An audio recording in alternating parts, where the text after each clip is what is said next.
اعوذ باللہ من الشیطان الرجیم، بسم اللہ الرحمن الرحیم۔ الحمد للہ رب العالمین، والصلاة والسلام علی سید المرسلین و خاتم النبیین، اما بعد۔ صحیح بخاری، باب کتاب التفسیر، حدیث نمبر 4948، اردو ترجمہ۔ اللہ تعالیٰ کا ارشاد ہے، اور اچھی بات کو جھٹلایا۔ ہم سے عثمان بن ابی شیبہ نے بیان کیا، انہوں نے کہا ہم سے جریر بن عبد الحمید نے بیان کیا، ان سے منصور نے، ان سے سعد بن عبیدہ نے بیان کیا، ان سے ابو عبد الرحمن سلمی نے بیان کیا، اور ان سے حضرت علی رضی اللہ عنہ نے بیان کیا کہ ہم بقیع الغرقد میں ایک جنازے کے ساتھ تھے، پھر رسول اللہ صلی اللہ علیہ وسلم بھی تشریف لائے، آپ بیٹھ گئے اور ہم بھی آپ کے چاروں طرف بیٹھ گئے۔ آپ کے ہاتھ میں چھڑی تھی، آپ نے سر جھکا لیا، پھر چھڑی سے زمین کو کریدنے لگے، پھر فرمایا کہ تم میں کوئی شخص ایسا نہیں ہے، کوئی پیدا ہونے والی جان ایسی نہیں ہے جس کا جنت اور جہنم کا ٹھکانہ لکھا نہ جا چکا ہو۔ یہ لکھا جا چکا ہے کہ کون نیک ہے اور کون برا ہے۔ ایک صاحب نے عرض کیا، یا رسول اللہ، پھر کیا حرج ہے اگر ہم اپنی اس تقدیر پر بھروسہ کر لیں اور نیک عمل کرنا چھوڑ دیں؟ جو ہم میں نیک ہوگا وہ نیکیوں کے ساتھ جا ملے گا، اور جو برا ہوگا اس سے بروں کے سے اعمال ہو جائیں گے۔ آن رسول اللہ نے فرمایا کہ جو لوگ نیکی کرتے ہیں انہیں نیکیوں ہی کے عمل کی توفیق جو لوگ نیک ہوتے ہیں انہیں نیکیوں ہی کے عمل کی توفیق حاصل ہوتی ہے، اور جو برے ہوتے ہیں انہیں بروں ہی جیسے عمل کرنے کی توفیق ہوتی ہے۔ پھر آپ نے اس آیت کی تلاوت کی، فَأَمَّا مَنْ آتَى وَاتَّقَى، یعنی جس نے دیا اور اللہ سے ڈرا اور اچھی بات کو سچا سمجھا، ہم اس کے لیے نیک کاموں کو آسان کر دیں گے۔ حدیث نمبر 4949، اردو ترجمہ۔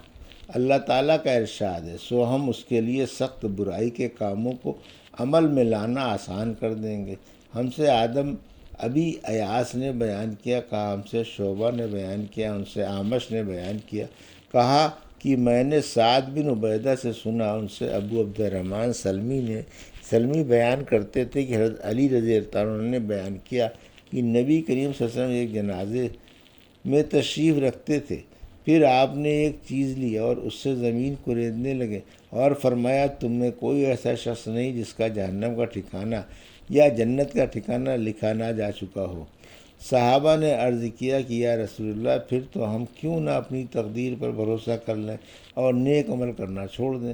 آن رسول اللہ نے فرمایا کہ نیک عمل کرو، ہر شخص کو ان اعمال کی توفیق دی جاتی ہے جن کے لیے وہ پیدا کیا گیا ہے۔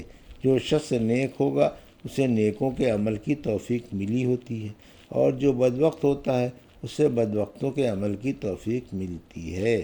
پھر آپ نے آیت فَأَمَّا مَنْ آتَى وَاتَّقَى آخر تک پڑھی، یعنی جس نے دیا اور اللہ سے ڈرا اور اچھی بات کو سچا سمجھا، ہم اس کے لیے نیک عملوں کو آسان کر دیں گے۔ حدیث نمبر 4950، اردو ترجمہ۔ سورہ والضحیٰ کی تفسیر۔ مجاہد نے کہا اذا سجا، جب برابر ہو جائے، اوروں نے کہا جب اندھیری ہو جائے یا تھم جائے، عائلہ، بال بچے والا محتاج۔ ہم سے احمد بن یونس نے بیان کیا، کہا ہم سے ظہیر نے بیان کیا، ان سے اسود بن قیس نے بیان کیا، کہا کہ میں نے جندب بن سفیان سے سنا، انہوں نے بیان کیا کہ رسول اللہ صلی اللہ علیہ وسلم بیمار پڑ گئے اور 2 یا 3 راتوں کو تہجد کے لیے نہیں اٹھ سکے۔ پھر ایک عورت، ابو لہب کی عورت عورا، آئی اور کہنے لگی، اے محمد، میرا خیال ہے تمہارے شیطان نے تمہیں چھوڑ دیا، 2 یا 3 راتوں سے دیکھ رہی ہوں کہ تمہارے پاس وہ نہیں آیا۔ اس پر اللہ تعالیٰ نے یہ آیت نازل کی، والضحیٰ آخر تک، یعنی قسم ہے دن کی روشنی کی اور رات کی، جب وہ قرار پکڑے کہ آپ کے پروردگار نے نہ آپ کو چھوڑا ہے اور نہ آپ سے بیزار ہوا ہے۔ حدیث نمبر 4951، اردو ترجمہ۔ اللہ تعالیٰ کا ارشاد ہے، نہ تیرے رب نے تجھے چھوڑا اور نہ وہ ناراض ہوا، یعنی ما ودعک ربک وما قلی، تشدید اور تخفیف دونوں طرح پڑھا جا سکتا ہے اور معنی ایک ہی رہیں گے، یعنی اللہ نے تجھ کو چھوڑا نہیں ہے۔ ابن عباس انہوں نے کہا کہ مفہوم یہ ہے کہ ما ابغضک، یعنی اللہ نے تجھ کو چھوڑا نہیں ہے اور نہ وہ تیرا دشمن بنا ہے۔ ہم سے محمد بن بشار نے بیان کیا، کہا ہم سے محمد بن جعفر غنزر نے کہا ہم سے شعبہ نے، ان سے اسود بن قیس نے بیان کیا کہ میں نے جندب بجلی رضی اللہ عنہ سے سنا کہ ایک عورت ام المومنین ختیجہ نے کہا، یا رسول اللہ، میں دیکھتی ہوں کہ آپ کے دوست جبرائیل آپ کے پاس آنے میں دیر کرتے ہیں۔ اس پر آیت نازل ہوئی، ما ودعک ربک وما قلی، ما ودعک ربک وما قلی، یعنی آپ کے پروردگار نے نہ آپ کو چھوڑا ہے اور نہ آپ سے وہ بیزار ہوا۔ حدیث نمبر 4952، اردو ترجمہ۔ سورہ علم نشرہ کی تفسیر۔ مجاہد نے کہا وزرکا سے وہ باتیں مراد ہے جو آپ صلی اللہ علیہ وسلم سے جاہلیت کے زمانے میں صادر ہوئیں، ترک اولا وغیرہ۔ انقص کے معنی بھاری ہے، بھاری کیا۔ مال اسر یسرا، سفیان بن اینیا نے کہا اس کا مطلب یہ ہے کہ ایک مصیبت کے ساتھ دو نعمتیں ملتی ہیں، جیسے آیت میں تربصون الاحد الحسنین میں مسلمانوں کے لیے دو نیکیاں مراد ہیں، اور حدیث میں ہے کہ ایک مصیبت دو نیکیوں پر غالب نہیں آ سکتی۔ اور مجاہد نے کہا فانصب، یعنی اپنے پروردگار سے دعا مانگنے میں محنت اٹھا۔ اور ابن عباس طرف سے منقول ہے کہ انہوں نے کہا علم نشرح لک صدرک سے مراد ہے کہ ہم نے تیرا سینہ اسلام کے لیے کھول دیا۔ سورہ والتین کی تفسیر۔ مجاہد نے کہا آیت وہی تین، انجیر اور زیتون مشہور میوے ذکر ہوئے ہیں جنہیں لوگ کھاتے ہیں۔ فما یکذب کا، یعنی کیا وجہ ہے کہ تو اس بات کو جھٹلائے کہ قیامت کے دن لوگوں کو ان کے اعمال کا بدلہ ملے گا۔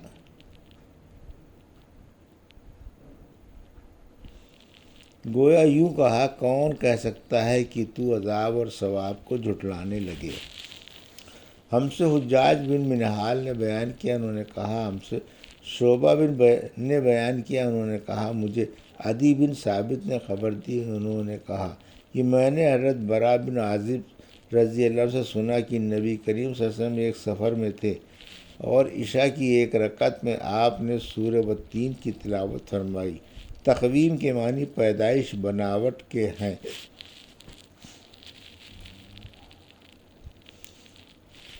حدیث نمبر 4953، باب سورہ اقرا کی تفسیر۔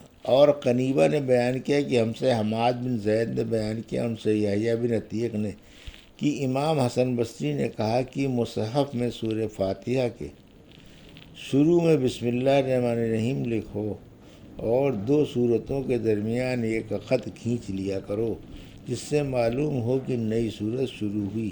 مجاہد نے کہا نادیہ، یعنی اپنے کنبے والوں کو، الزبانیہ دوزخ کے فرشتے، اور معمر نے کہا رجعی، لوٹ جانے کا مقام، لنصفعن، البتہ ہم پکڑیں گے، اس میں نون خفیفہ ہے، گویا یہ الف سے لکھا جاتا ہے، یہ صفت بیدہ سے نکلا ہے، یعنی میں نے اس کا ہاتھ پکڑا۔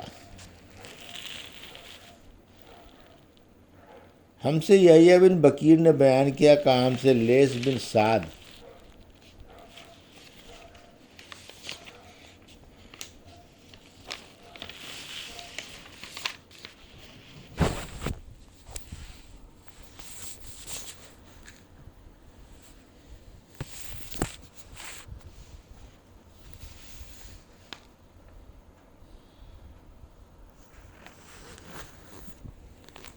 یہ تھی صحیح بخاری باب کتاب التفسیر کی حدیث نمبر